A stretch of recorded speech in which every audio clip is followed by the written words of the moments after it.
నేను అడిగినాను, నీవు ఏమైనా కన్సల్టేషన్ ఫీజు ఇచ్చినావా? అక్కడ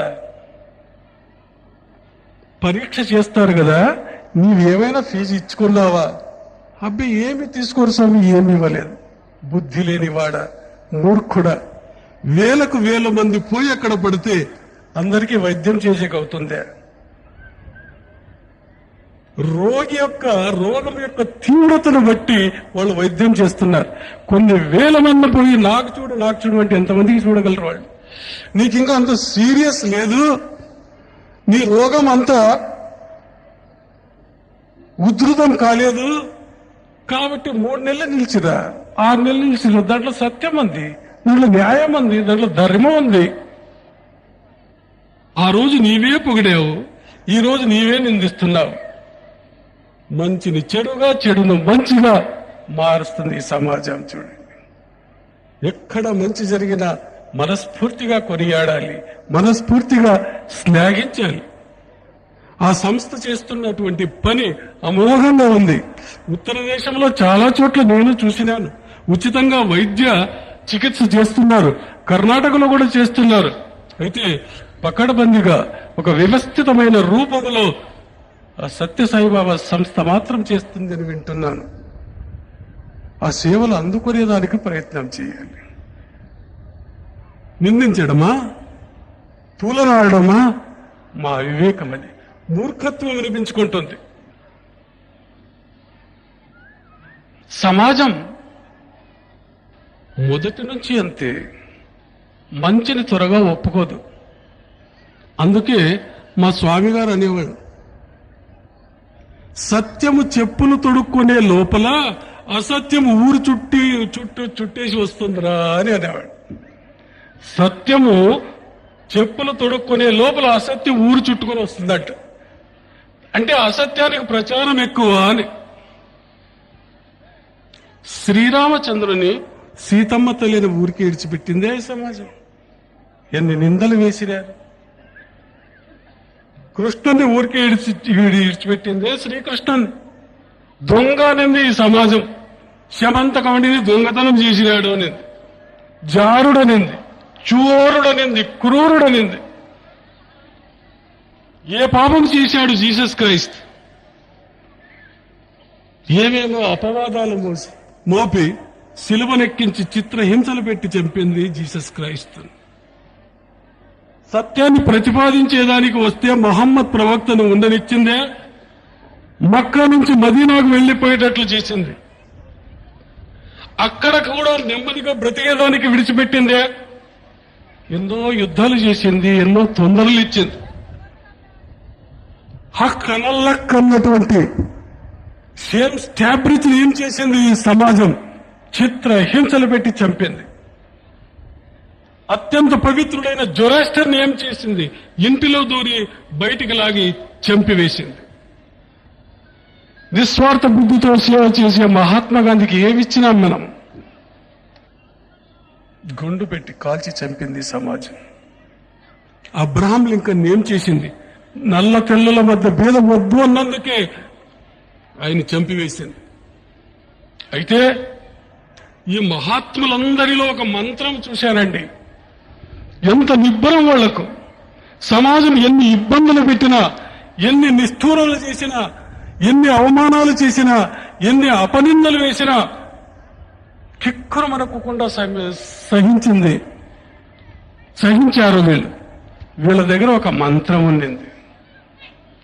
ఏమది? సుఖమే దుఃఖమే మేరే భగవాన్ తేరీ ఇచ్ఛా పూరత్ హో. దివ్యమైన మంత్రం ప్రతి ఒక్క ప్రవక్త, ప్రతి ఒక్క యుగ పురుషుడు, అవతార పురుషుల్లో ఇది నిండుకొని ఉంది. మీరే భగవాన్. సుఖమే దుఃఖమే, ఈరోజు కష్టాలు, రేపు సుఖాలు. సుఖమే దుఃఖమే మేరే భగవాన్ తేరీ ఇచ్ఛా పూరత్ హో, దై విల్ బి డన్. నా ఇచ్చ నెరవేరకూడదు పరమాత్మ, ఈ రీతిగా మనం నాకు తొందరిస్తున్నావు, నీ ఇచ్చ ఇది. కీర్తి ప్రతిష్టలను ఇస్తున్నావు, నీ ఇచ్చ ఇది. ఈరోజు పూలహారం వేయవచ్చు, రేపు చెప్పుల హారం తొలగించవచ్చు. ఈ రోజు చెప్పుల హారం వేసినటువంటి వాడు రేపు పూల హారం వేయొచ్చు. తేరీ ఇచ్ఛా పూరత హో. నేను నిమిత్త మాత్రుణ్ణి, సర్వము నీ కృప. ఇది వీరి మంత్రం, దివ్యమైనటువంటి మంత్రం. ఒకప్పుడు ఒక దేవస్థానములో గడప దేవతామూర్తితో ప్రశ్నిస్తుంది. దేవతామూర్తి, నాకు ఎన్నో రోజుల నుంచి ఒక చిన్న అనుమానం ఉంది, నీకు అడుగుతాను. ఏం అడుగు? కాదు, నీవు నేను ఒకే చోట పుట్టినావు, నీకు నాకు ఒకే పేరుంది, నన్ను రాయి అంటారు, నిన్ను కూడా రాయి అంటారు. కొండలోనే పుట్టినాం, నాది నీది ఒకే వంశం కదా, ఒకే జాతి కదా, లక్షణాలన్నీ ఒకే రీతిగా ఉన్నాయి కదా. అయితే జనులు నన్ను తొక్కుతారు, నీకు మొక్కుతారు. దీంట్లో ఈ రహస్యం ఏముంది? ఎందుకు నాకు ఇంతమంది తొక్కుతా ఉన్నారు, తొక్కుతూ పోతారు, నిన్ను చూసేది చెయ్యి ఎత్తి మొక్కుతారు? What is the secret? దేవతామూర్తి పలికింది, గడప గారు నువ్వు చెప్పింది కరెక్టే, ఇద్దరిది ఒకే జాతి, ఇద్దరిది ఒకే కులమే, లక్షణాలు ఒకే రీతిగా ఉన్నాయి. అయితే కొంచెం వ్యత్యాసం కనబడుతుంది. ఏమిటది అని గడప అడిగింది. చూడు, ఆ శిల్పి నా ముక్కు చేసేదానికి ఎన్ని వేల దెబ్బలు కొట్టినాడు, నా చెవులు చేసేదానికి ఎన్ని వేల దెబ్బలు కొట్టినాడు, నా నోరు చేసేదానికి ఎన్ని వేల దెబ్బలు కొట్టినాడు, నా కన్నులు చేసేదానికి కొన్ని వేల దెబ్బలు కొట్టినాడు, ఈ చేతులు చేసేదానికి కొన్ని వేల దెబ్బలు, కాళ్ళు చేసేదానికి కొన్ని వేల దెబ్బలు కొట్టి. అయితే నువ్వు కొన్ని దెబ్బలకి కింద పడిపోయినావు, నేను కింద పడలేదు, ఓర్పుతో సహించినాను దాన్ని. కాబట్టి నేను దేవతామూర్తి అయినాను, నీవు గడపైన. మహాత్ముల వాణి కూడా ఇంతే. సమాజం ఎన్ని తొందరలు ఇచ్చినా, ఎంత హింస పెట్టినా, ఎన్ని అవమానాలు చేసినా, అపనిందలు చేసినా కిక్కర మనకుండా సహిస్తారు. ఎందుకు? తేరీ ఇచ్ఛా పూరతు. అందుకే ఈ రోజు ఆ రోజు కాదు, ఈ రోజు కాదు, ఏ రోజైనా వాళ్ళని తలుస్తున్నాం. కృష్ణుణ్ణి మరవగలమా? శ్రీరాముణ్ణి మరిచిపోతామా? బుద్ధ గురుదేవులను మరిచేదానికి సాధ్యముందా? మహావీరుణ్ణి మరిచిపోతామా? మహమ్మద్ ప్రవక్తలను మరిచిపోతామా? మరిచిపోలేము. ఎందుకు? ఓర్పే గొప్ప తపస్సుగా మలుచుకున్నారు వాడు. ఓర్పుకు మించిన తపస్సు లేదన్నారు. అందుకే నా దృష్టిలో వాళ్ళంతా దైవాంశ సంభూతులే, నా దృష్టిలో వాళ్ళంతా అవతార పురుషులే, నా దృష్టిలో వాళ్ళంతా పెద్ద యోగులే. I don't find any difference. కృష్ణుడు ఎంత ఘనుడో శ్రీరామచంద్రుడు అంతే ఘనుడు, శ్రీరాముడు ఎంతటి ఘనుడో జీసస్ క్రైస్ట్ అంతే ఘనుడు, జీసస్ క్రైస్ట్ ఎంత ఘనుడో అంత గొప్పవాడు మహమ్మద్ ప్రవక్త. ఆ భేదాలు ఎంచుకుంటున్నాం, మనం కొట్లాటలు తెచ్చుకుంటున్నాం. తీవాహి కో కావా మక్సద్ కహియే, दहलीजे नबी को संग अस्वद कहिए, गर तीवाही को काबे मकसद कहिए, दहलीजे नबी को संग अस्वद कहिए, गर हमदे खुदा का हक अदा करना है दिल से एक बार या मोहम्मद कहिए.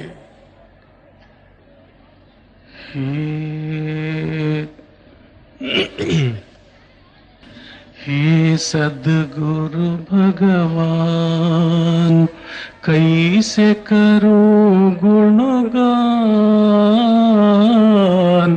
हे सद्गुरु भगवान कैसे करूं गुणगान,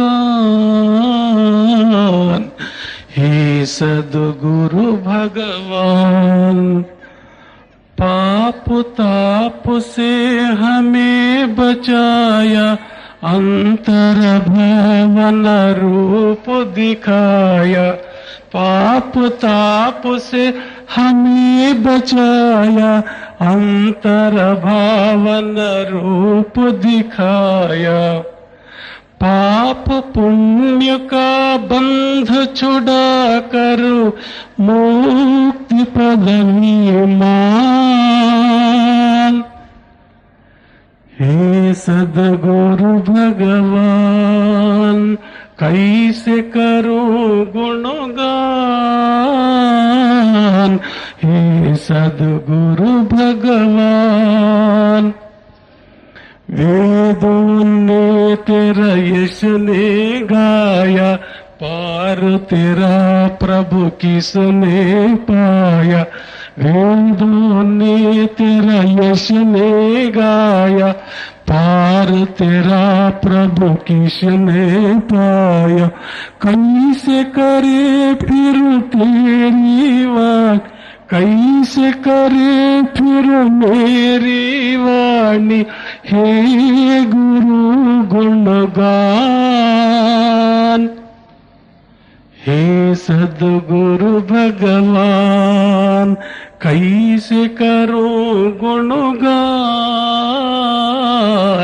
हे सद्गुरु भगवान लोगों में सम्मान जगाया, कई लोगों से अपमान कराया। लोगों में सम्मान जगाया, कई लोगों से अपमान कराया। यश और अपयश तेरी देन है, यश और अपयश तेरी देन है। तू ही जीवन प्राण। हे सद्गुरु भगवान कैसे करूं गुणगान। हे सद्गुरु भगवान भूलों को मेरी क्षमा तो करना, चरणों से कभी दूर न करना। भूलों को मेरी क्षमा तो करना, चरणों से कभी दूर न करना। तेरे बिना अब कौन सहारा, तेरे बिना अब कौन सहारा। तू ही आश्रयदान। हे सद्गुरु भगवान कैसे करूं गुणगान। हे सद्गुरु भगवान सत्य धर्म का राह बताया, सज्जन संग में हमें मिला। सत्य धर्म का राह बताया, सज्जन संग में हमें मिलाया। सद्गुरु भम भम नाम है तेरा, सद्गुरु भम भम नाम है तेरा। तू ही कृपा कर ज्ञान। हे सद्गुरु भगवान कैसे करूं गुणगान। हे सद्गुरु भगवान कैसे करूं गुणगान। हे सद्गुरु भगवान సత్య సద్గురుని యొక్క కృప దొరకాలి అంటే మనలో ఉండే ద్వేషాన్ని, అసూయలను, అహంకారాన్ని విడిచిపెట్టాలి. తప్పకుండా గురుని యొక్క కృప లభిస్తుంది. ద్వేషం ఎలా విడిచిపెట్టాలి? ఒక చిన్న సంఘటన. ఒకసారి రష్యా నియంత స్టాలిన్కు రోగం వచ్చింది. చాలా మంది వైద్యులను పిలిపించినారు, వైద్యం చేయించినారు, నయం కాలే. ఆశలు వదిలేసినారు. ఎంత నాస్తికుడైనా, ఎంత కమ్యూనిస్టు వాడైనా చివరి క్షణాల్లో వానికి మేలు జరగని అని క్రైస్తవ మతాధికారిని పిలిపించి వానికి ఆశీర్వాదం చేయండి, 4 మంచి మాటలు చెప్పండి అని పిలుచుకొచ్చినారు. ఆ మతాధికారి వచ్చి అయ్యా స్టాలిన్ గారు, ఇవి మీ చివరి క్షణాలుగా కనబడుతున్నాయి. అయితే పోతూ పోతూ ఒక మంచి పని చేయండి. ఏం చేయాలి? స్టాలిన్ అడిగినాడు. మీ శత్రువులను క్షమించండి అన్నాడు. అప్పుడు స్టాలిన్ అన్నాడు, అయ్యా నాకు శత్రువులే లేదు, ఎవరిని క్షమించాలి నేను? రష్యా నియంత ఏకఛత్రాధిపత్యంగా ఏలేటువంటి వాడు శత్రువులే లేదంటున్నాడు. ఆశ్చర్యం వేసింది మతాధికారి. ఈ చనిపోయే సందర్భంలో అబద్ధం చెప్పొద్దండి, శత్రువులను క్షమించండి. నేను నిజం చెప్తున్నాను, నాకు శత్రువులే లేరు. అయితే మీరు అజాత శత్రువులా? నేను అజాత శత్రువు కాదు, అయితే నాకు శత్రువు లేరు. చాలా చిక్కు ప్రశ్న ఇది. మతాధికారికి బోధపడలే. దీని అర్థం ఏమిటండి? అజాత శత్రువు అంటే కాదంటున్నారు, శత్రువులు అంటే శత్రువులే లేరంటున్నారు. దీని అర్థం చెప్పండి. అప్పుడు స్టాలిన్ అన్నాడు, మతాధికారి గారు నిజమే చెప్తాను, నాకు చాలా మంది శత్రువులు ఉండరు, వాళ్ళంతా సర్వనాశనం చేసినాను, ఇప్పుడు ఒక్కడు కూడా లేడు, ఎవరిని క్షమించాలి నేను? ఇది ద్వేషం యొక్క పరాకాష్ట ఇది. అయితే మన సంస్కృతి ఏమంటుంది? చంపదగిన ఎట్టి శత్రువు చేత చిక్కితే కూడా పొసగ మేలు చేసి పొమ్మనిటే మేలు, వానికి మేలు చేసి పదానాలు. ఇదే మన దేశం యొక్క సంస్కృతి, మన దేశం యొక్క నీతి, ధర్మం. ఎక్కడ ఉంది ధర్మం? మన పూజా పునస్కారాల్లో ఉందా? మన ఆచార వ్యవహారాల్లో ఉందా? Religion is not in dogmas or doctrines, it is being and becoming. బాగా అర్థం చేసుకోవాలి. ఇది ఆచార వ్యవహారాలు ధర్మం కాదు, దైవ సాక్షాత్కారమే. ఆచరణయే ధర్మం, సాక్షాత్కారమే ధర్మం. అందుకే బసవన్న వాళ్ళు అన్నారు, ఆచారమే స్వర్గ, అనాచారమే నరక. సదాచారమే స్వర్గం అన్నాడు, దురాచారమే నరకం అన్నాడు. కాబట్టి రిలీజియన్ ఈజ్ రియలైజేషన్. ఆత్మ సాక్షాత్కారం చేసుకోవాలి, అదే ధర్మం. కాబట్టి బాగా మంచిగా మాట్లాడాలి, మంచి పనులు చేయాలి. దీనికి మించిన స్వర్గం లేదు. Little deeds of kindness, little words of love help to earth, make earth happy like the heaven above. Little deeds of kindness, little words of love, ఇవి రెండు చాలా అవసరం అంటారు. సామాన్యంగా పూజ అంటే ఏమనుకుంటున్నాం మనం? అగరబత్తి అంటించి మంగళారతి చేసేది పూజ అనుకుంటున్నాం.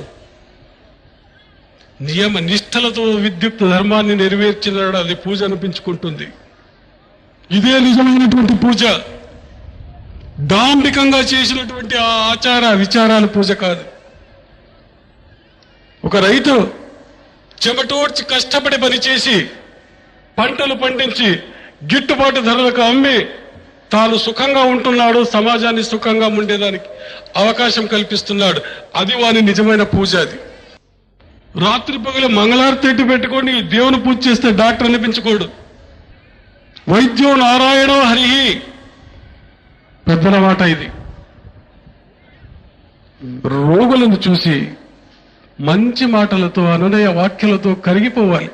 డాక్టర్ ముఖం చూసిందే, డాక్టర్ మాటలు వింటేనే అర్థం రోగం నయమైపోతుందట. తన విద్యుక్త ధర్మాన్ని తాను నెరవేర్చాలి. డబ్బు వైపు ఆశ మొగ్గకూడదు మనసు అని. సేవ చేయాలి, మనకి బాగు చేయాలి, తప్పుకోకుండా పరమాత్ముడు చేయిస్తాడు. ఒక ఇంజనీర్ పర్సంటేజ్కి పోకూడదు. తన విద్యుక్త ధర్మాన్ని నియమ నిష్ఠలతో ఆచరించిన నిజంగా అది పూజ అనిపించుకుంటుంది. ఒక న్యాయవాది అబద్ధాల తడకగా మారకూడదు. సత్యాన్ని ప్రతిష్టాపన చేయాలి. సత్య ప్రతిష్టాపన కొరకు రాత్రింబవళ్ళు కష్టపడాలి. ధర్మ దేవతకు ప్రీతి పాత్రుడైన కుమారుడుగా మార్చిపోవాలి, కుమార్తెగా మారిపోవాలి. అది వాళ్ళ పూజ. అది ఒక పోలీస్ ఆఫీసర్ రక్షకుడు, భక్షకుడు కాకూడదు. సమాజంలో లా అండ్ ఆర్డర్ మెయింటైన్ చేయాలి. ప్రజల కష్ట సుఖాలను చూడాలి, వాళ్ళకి రక్షణ కల్పించాలి. నిజంగా అదే వారి పూజ. ఒక రాజకీయ నాయకుడు ప్రజల సౌకర్యం కొరకు రాత్రి పగలు కష్టపడాలి. స్వార్థ చింతన వద్దు. ఇందులో అవమానాలు కావచ్చు, జయాపై జయాలు ఎదురు కావచ్చు, భయపడకూడదు. ఏదో ఒకనాడు నీకు మంచి జరిగే తీరుతుంది. అది రాజకీయ నాయకుని యొక్క సేవ, అది పూజ. అది ఒక టీచర్, ఉపాధ్యాయుడు ఉత్తమ పౌరులుగా తయారు చేస్తే గురుతరమైనటువంటి బాధ్యత వారి భుజ స్కంధాల మీద ఉంది. ఆ పిల్లవాళ్ళను, మట్టి ముద్దలు లాంటి ఆ పిల్లవాళ్లను ఒక సుందరమైన విగ్రహంగా తయారు చేయాలి, ఆదర్శవంతులుగా తయారు చేయాలి. అది వారి పూజ అనిపించుకుంటుంది. ఒక గురువు యొక్క పని ఏమి? న్యాయంగా, ధర్మంగా జీవితాన్ని నడుపుతూ, సాధనతో ముందడుగు వేస్తూ తన శిష్యులను, భక్తులను ఆ మార్గంలో తీసుకుపోవాలి. ఇదే నిజమైన పూజలు, ఇదే నిజమైనటువంటి సేవ. ప్రతి ఒక్క పౌరుడు వాళ్ళ విద్యుత్ ధర్మాలను నెరవేరిస్తే పరమాత్ముడు తప్పుకోకుండా వాళ్ళకి రక్షణ కల్పిస్తాడు, మంచి చేస్తాడు. So long as a man's mind is in accord with the way of truthfulness, God will guard him even though he may not pray. So long as a man's mind is in accord with the way of truthfulness, God will definitely guard him. వాని రక్షణగా వస్తాడు పరమాత్ముడు. Even though he may not ప్రే. వాడు పూజలు చేయవలసిన అవసరం లేదు, తపస్సు చేయవలసినటువంటి అవసరం లేదు. పరమాత్ముడు తప్పకోకుండా వారికి రక్షణ కల్పిస్తాడు, మంచి చేస్తాడు. కాబట్టి ప్రతి ఒక్కరూ తమ తమ క్షేత్రాల్లో శక్తి వంచన లేకుండా ఏ ఉదయమో సాయంత్రమో కొంతకాలం ఆ విశ్వ నియామకుడైనటువంటి పరమాత్మను స్మరిస్తూ మిగిలిన కాలమంతా సేవతో విద్యుత్ ధర్మాల్ని నెరవేర్చిన నాడు ఈ సమాజం బాగుపడుతుంది, ఉద్ధరింపబడుతుంది, మహోన్నతమైనటువంటి కీర్తి ప్రతిష్ట అందుకుంటుంది ఈ దేశం. కాబట్టి ప్రతి ఒక్క విషయాన్ని అంత సులభంగా నమ్మవద్దండి. బుద్ధుడు అంటాడు, అంత సులభంగా నమ్మొద్దు, బాగా ఆలోచన చేయి. Do not blindly believe what ever you have heard. Do not blindly believe whatever you have heard. Do not blindly believe in tradition just because it is handed on to you through many generations. Do not blindly believe in anything just because it has been spoken of many times. Do not blindly believe just because it has come from some old age. Do not blindly believe in conjecture. Do not blindly believe in any authority or teachers or elders. But after careful observation and analysis, when something agrees with reason and if it will helpful to the humanity, to one and all, then and then alone accept it as true and live by it. బుద్ధి ఇచ్చినాడు పరమాత్ముడు, జ్ఞానం ఇచ్చినాడు. గొర్రె మాదిరిగా దేన్ని నమ్మవద్దు. బాగా యోచించు, బాగా పరీక్ష చేయి. సత్యమని మనస్సుకు నాటిన నాడు సరెండర్ అయిపో, నీకు మేలు జరుగుతుంది.